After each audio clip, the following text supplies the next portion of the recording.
કડીમાં ખાનગી હોસ્પિટલનો બાયોમેડિકલ વેસ્ટ જાહેરમાં નખાતા લોકો પરેશાન। કડીમાં આવેલ શાક માર્કેટ પાસે આવેલ ખાનગી હોસ્પિટલ આડેધડ નાખે છે મેડિકલ વેસ્ટ। અહીંયા આવતા પશુઓ પણ મેડિકલ વેસ્ટના શિકાર બને છે। આ મેડિકલ વેસ્ટના કારણે પશુઓમાં રોગચાળો ફાટી નીકળશે તો જવાબદાર કોણ? ખુલ્લામાં જ બાયોમેડિકલ વેસ્ટ ઠલવતા પર્યાવરણ અને આરોગ્ય ઉપર ગંભીર ખતરો ઊભો થાય તેવી પરિસ્થિતિ।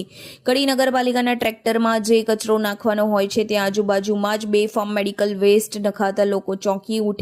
કડી શાક માર્કેટ પાસે આવેલ ખાનગી હોસ્પિટલનો મેડિકલ વેસ્ટ હોવાનું અનુમાન સામે આવી રહ્યું છે। હોસ્પિટલનો બાયોમેડિકલ વેસ્ટ ખૂબ જ જોખમી હોય છે।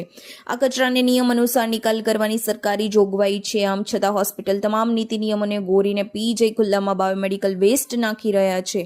બાયોમેડિકલ વેસ્ટને કારણે અનેક જીવલેણ અને ગંભીર રોગ થવાની જાણ હોસ્પિટલને હોવા છતાં જાહેરમાં કચરો નાખતા લોકોના આરોગ્ય પર અવરી અસર પડવાની શક્યતા રહેલ છે। રિપોર્ટર રમેશજી ઠાકોર, DT ન્યૂઝ લાઈવ 24।